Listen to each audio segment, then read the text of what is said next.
presenter is Nurulhude Baykal.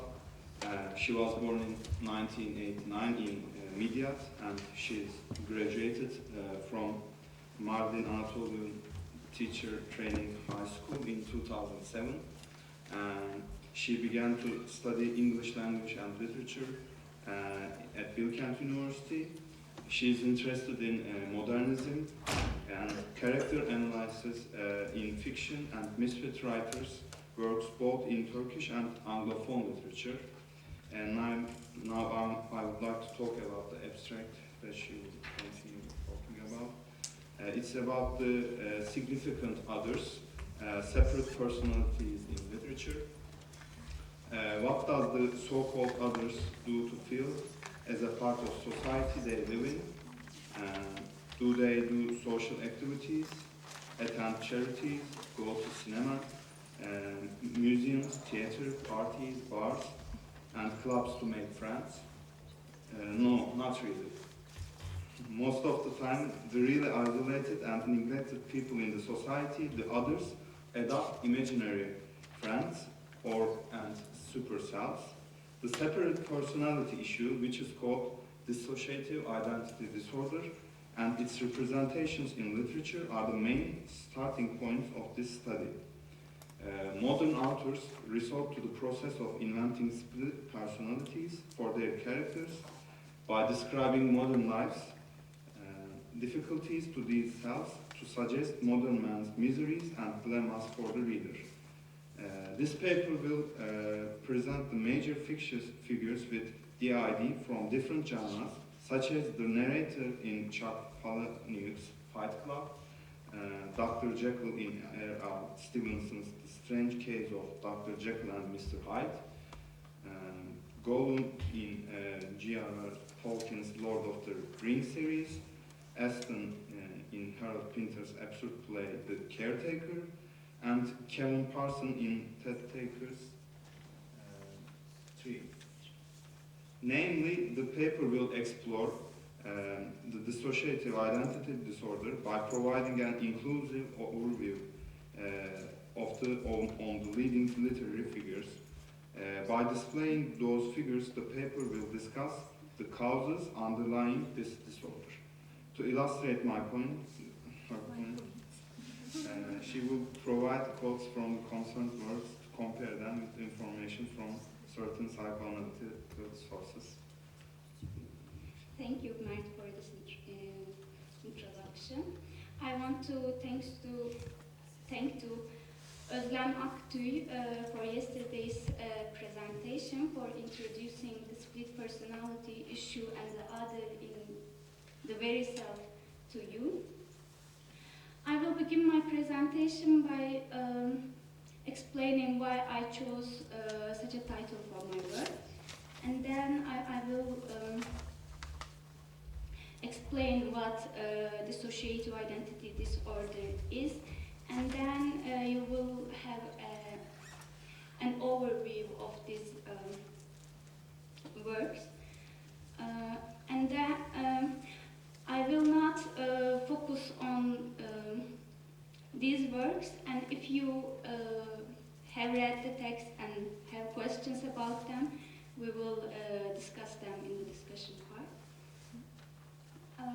Why significant others? Because normally we use significant other to refer to our partner or spouse we don't want to talk about, and I thought our separate self, if we are aware of it, is not something we would be happy to talk about it. Since you will have significant self-otherized literary figures at the end of this presentation, so this will be significant others. Now let's begin. Dissociative identity disorder is a psychiatric diagnosis that describes a condition in which a person displays multiple distinct identities or personalities, known as alter egos or alters, each with its own pattern of perceiving and interacting with the environment. In the International Statistical Classification of Diseases and Related Health Problems, the name for this diagnosis is multiple personality disorder. In both systems of terminology, this diagnosis requires that at least two personalities routinely take control of the individual's behavior with an associated memory loss that goes beyond normal forgetfulness. In addition, symptoms cannot be the temporary effects of drug use or general medical condition. The ID is less common than the other dissociative disorders, occurring in approximately 1% of dissociative cases and is often comorbid with other disorders. Individuals diagnosed with DID demonstrate a variety of symptoms with wide fluctuations across time. Functioning can vary from severe impairment in daily functioning to normal or high abilities. Symptoms can include multiple mannerisms, attitudes, and beliefs which are not similar to each other, unexplainable headaches and other body pains, distortion or loss of subjective time, comorbidity, depersonalization, derealization, severe memory loss, depression, flashbacks of abuse or trauma, sudden anger without a justified cause, frequent panic, anxiety attacks, unexplainable phobias, auditory of the personalities inside their mind, and paranoia.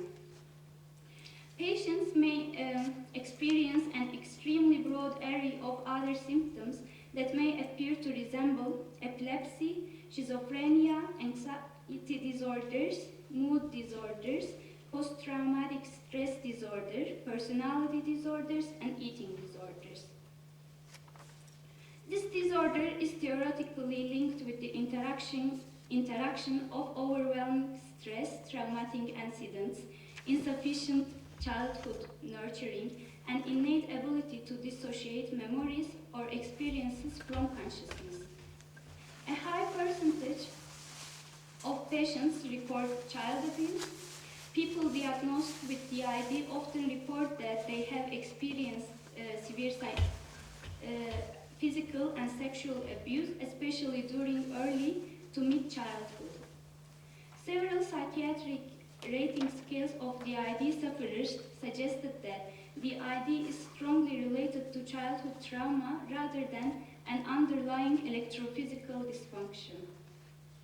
Skeptics have observed that a small number of US therapists were responsible for diagnosing the majority of individuals with DID, that patients did not report sexual abuse or manifest alters until after treatment had begun, and that the alters tended to be rule-governed social roles rather than separate personalities.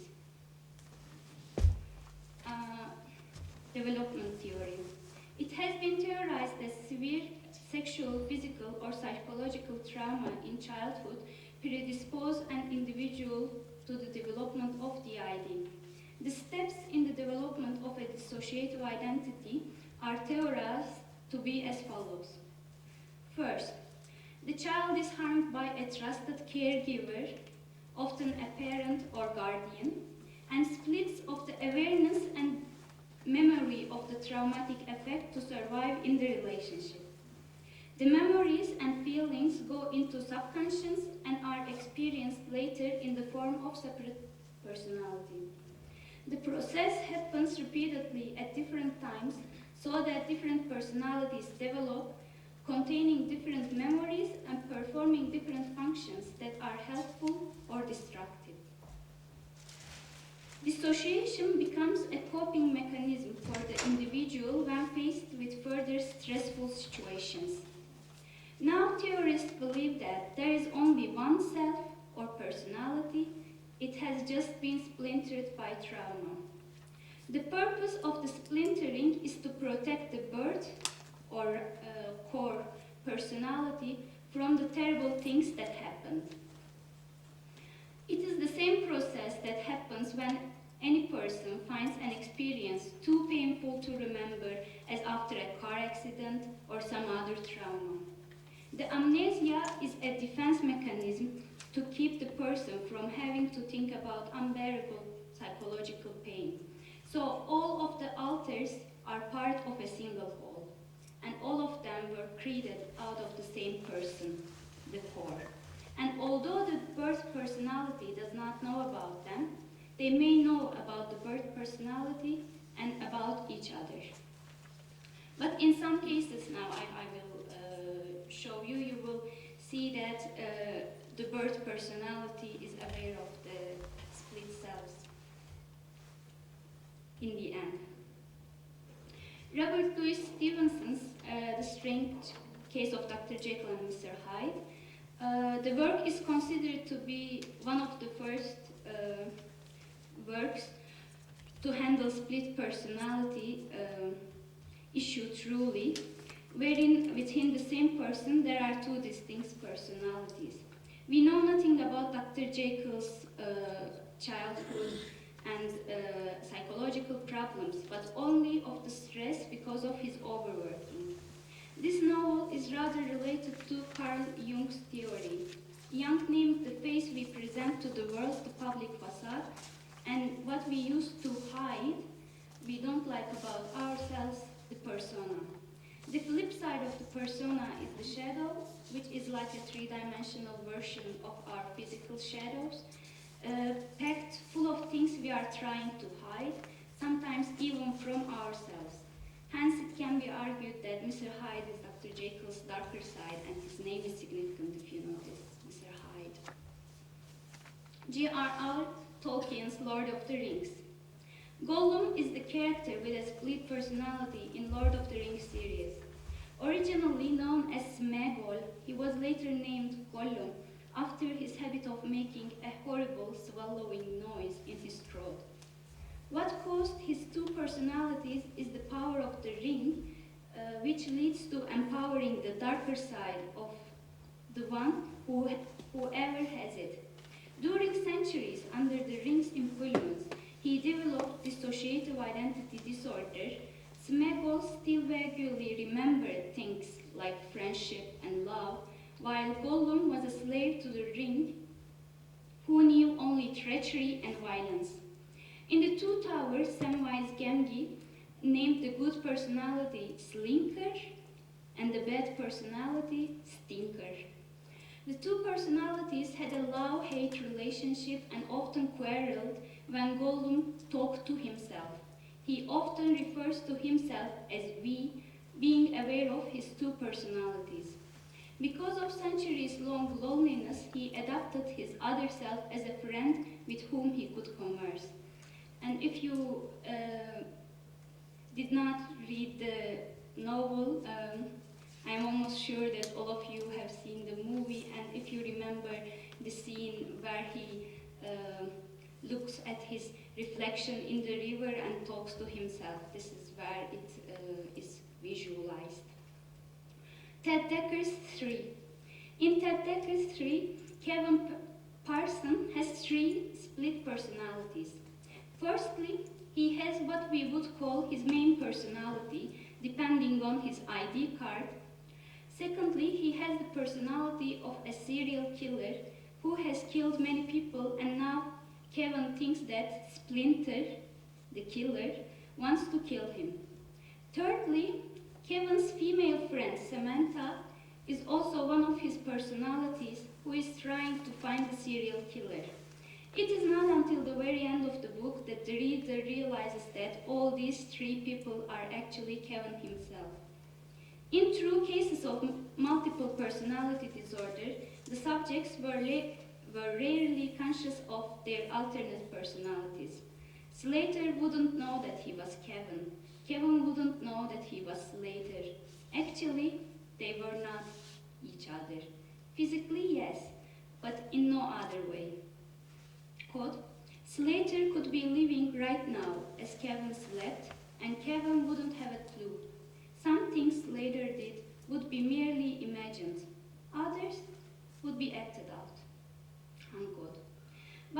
as the introduction suggests, the underlying reasons of DID, Kevin was abused by his aunt Belinda. Overwork and stress paved the way for his abusement to get resulted in splitting the suppressed personalities. Chuck Palahniuk's Fight Club, as well, I am almost sure that you all have seen the movie, if not reading the book. It follows the experiences of an unnamed protagonist struggling with insomnia. The stress of his job combined with his frequent business trips leads to perpetual jet lag. Quote, if I could wake up in a different place at a different time, could I wake up as a different person? The narrator asks himself. He comes to recognize that his identity is imposed on him by his job and by his possessions, and that he is not in control of his life. Inspired by his doctor's exasperated remark that insomnia is not suffering, he finds relief by impersonating a seriously ill person in several support groups. Then he meets a mysterious man named Tyler Durden and establishes an underground fighting club as radical psychotherapy. Towards the end of the book, the narrator learns that he is Tyler. Tyler is not a separate person, but a separate personality. As the narrator's mental state deteriorated, his mind formed a new personality that was able to escape from the problems of his reality. The narrator's bouts of insomnia had actually been Tyler's personality surfacing. Tyler would be active whenever the narrator was sleeping. Harold Pinter's The Caretaker.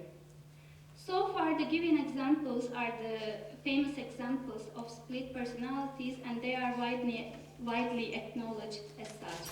Yet my last example is my own interpretation. In the play, we encounter three characters, Aston, Mick, and Davis. Aston has mental problems that we know for sure. He has received electroshock therapy to get rid of his illness. The severe treatment and his previous trauma may have led him to create his other self, Mick, and his imaginary friend, Davis. We can understand that Mick is Aston's super self because Mick has everything that Aston lacks. What is more, like the previously presented cases, we rarely see the two conversing, and while conversing with Davis, they repeat each other. The memory lapses the characters been through add more to support my argument. This absurd play is very unique because the three people we see on stage are actually mere figments of Aston's imagination. Thank you for listening.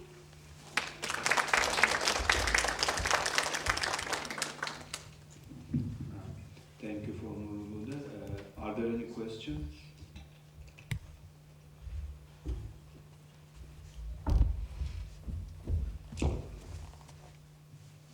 Well, thank you. It was nice to hear you there.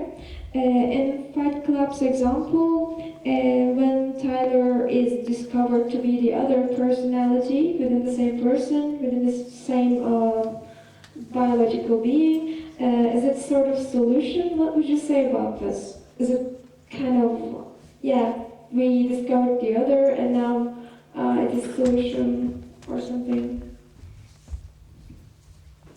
Actually, with these people with DID, when they discover that the person that they interacted somehow are actually not persons but their split cells, it adds more to their trauma, and it is not given in the movie, but in the book the narrator ends up in a nut house, and in the other cases, in the modern cases, for example in Ted Decker's 3, again we see that after Kevin Parson realizes that serial killer is in fact him, and Samantha, even from another sex, is actually himself, he ends up in a nut house. So this is not a solution actually. This adds more to their trouble. Well, how about Golan's case? Well, you said that he refers to himself as we, being aware of the two personality. Then I was thinking that if you have this such a disorder of split personality, you wouldn't be aware of it. So, but Golan seems to be. In some cases, I said they are aware of each other, and in the strange case of Dr. Jekyll and Mr. Hyde again, they are aware of each other. So it is not always the case. But if we see the symptoms, then we call them they have this disorder. As for Gollum, because of loneliness that lasts for centuries, I can't remember exactly, but it was more than 400 years that he was like lonely in a cave and having the ring. So he has to actually, the ring made him develop his darker side, but as he developed the darker side, he adopted it as a friend to converse with, because he had no other one to converse. And actually, if you notice his speech, you will see that he has forgotten the language. He does not use proper sentences, or the sentence structures are not as the other characters. Yes, subject-verb disagreements and stuff. I remember this. Yeah, and so we have two different kinds of disorder. One being aware of it, and one being discovered later, but causing much more trouble than before.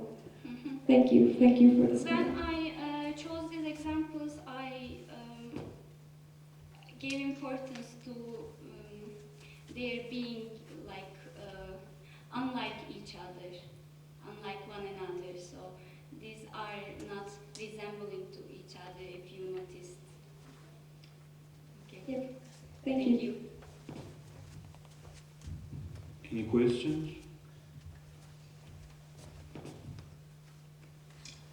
No, very interesting.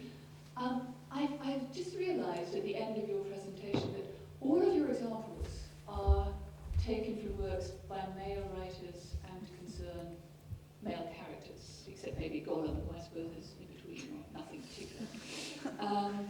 Do you think that's significant? Can you think of any female examples? I can't immediately myself, but I just wonder, Yes. I wonder if you think it's significant, or in the clinical literature, are the cases mainly male, or are there women too? I know very little about this medical side, so it's really a question of ignorance. Thank you. Let me think.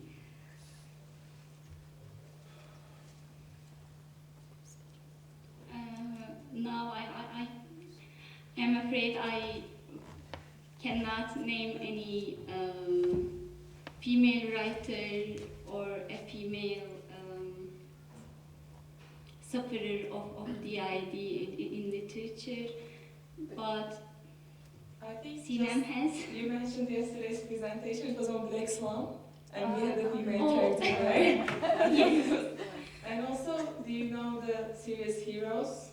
The CNBC TV series? We had a female character there who saw someone different in mirrors. And actually it was multiple identities, not double even. It was more than two. Blonde one, right? Yeah, the blonde girl. When we start talking about double, that's a different matter. I mean, there's even women poets. Pardon me, I guess I just commented that the double is a very ancient motif. I mean, it goes back long beyond this actual psychiatric question. I just commented to Valerie that Frankenstein is a case of a female writer who writes a story that's haunted by doubles, although it's not precisely the kind of double that you're talking about. So, Yeah, I mean, I'm assuming that, yes, of course, doubles in literature are very ancient, and I was assuming this is really somewhat different. Yeah. Actually, you said that Jekyll and Hyde is one of the earliest works like this. Do you know, there's a novel called Confessions of a Justified Sinner, which is written at the end of the 18th century by a Scottish writer called Hogg, which I think you would find very interesting. I think it is very much in this line of interrogation. Okay. Can you repeat the word? Confessions of a Justified Sinner. As you can tell from the title, it's very Calvinistic, guilt and angst. Yes. So, Thank you. And I don't think that Frankenstein is Dr. Frankenstein had split personalities. He had all darker sides.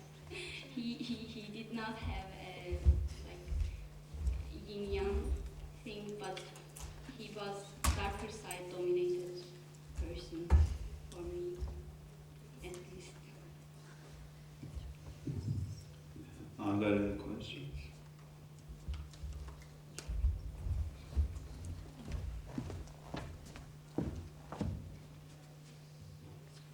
Unfortunately, I don't know your examples. And I have an example that you may not know. There's a film by Ingmar Bergman called Persona, where you have two women. And the question I'm asking goes more in the direction self-other. And then the relation to something disturbing, traumatic. So to ask a particular question, I'd ask, to what degree does this Pinter play, can you be more specific about how the Pinter play stages self-other, self, divided self, or the division of the self? I mean, to go back to William's intervention, on the one hand we might have consciousness which entails division of the self, or maybe pointing in a direction where we can look or try to think about self-other in relation to, because in this film you have two women who, it's hard to tell what they experience in this film. That's very disturbing. But so could you tell us more about this Pinter play? Thank you for your question, because it enables further comments on the play. Have you read the play or seen it performed? Okay, then it will be harder. But for example, when you see Aston and Meek and Davies on stage, and when they enter and when they disappear are not so significant actually, because nobody enters and starts talking immediately. Most of the time there are three persons in total, but when they are on stage, silences and these gaps between their speeches and their motionlessness actually adds more to this split itself, because it symbolizes for me the splitted mind and the dilemma it has been through. For example, when Aston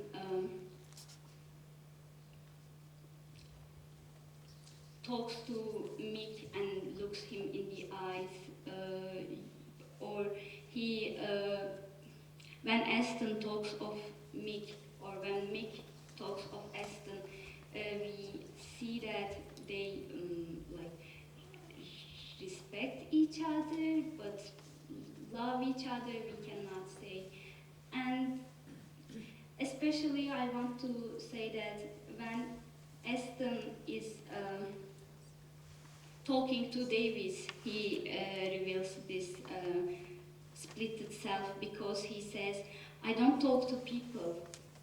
I don't like talking to people because when I talk to people, when I talked to people, the last time I did, they took me to another house. So, but in fact, he's talking to Davis. What we see on stage is that Aston is talking to Davis, but he's saying that I don't talk to people, but he's talking to somebody. So this is like Gollum's conversing with his darker side. But Davis in this case is not an absolute darker side for him, but an adopted imaginary friend only. And I thought Mick is his super self because like Aston does not have anything and Mick has everything. So this is like his self-underestimating is ended up with his adopting a super self. Was that clear? Explain. Thanks. Any more questions?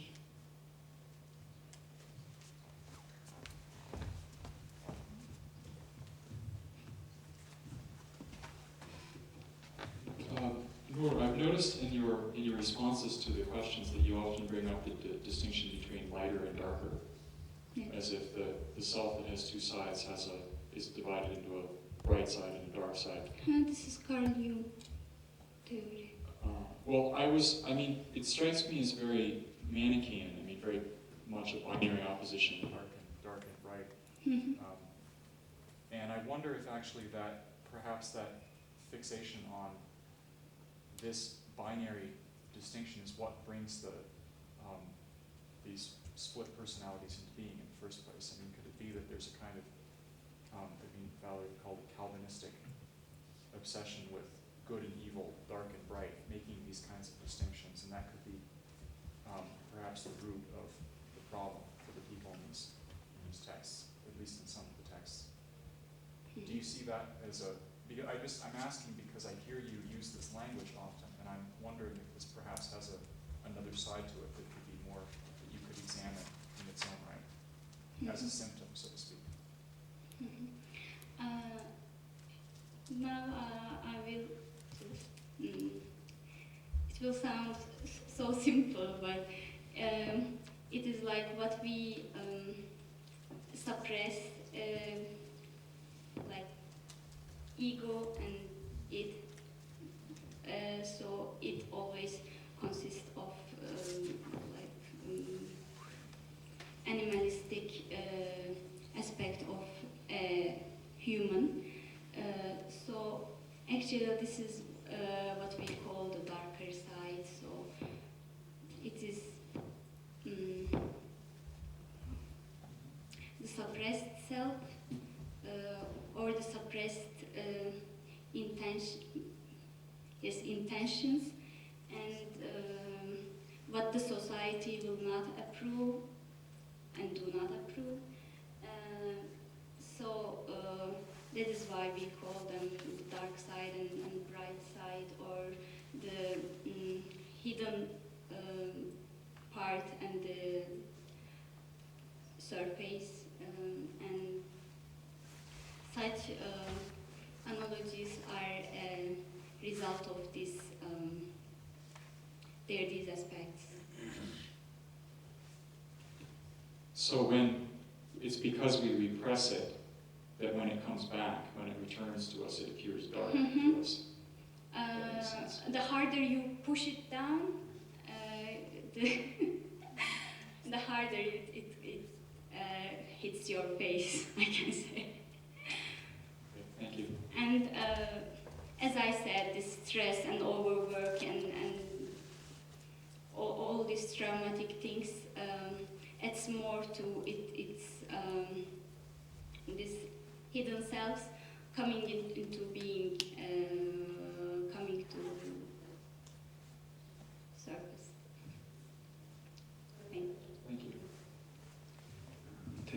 Nur, and thank you for all the participants who are coming today.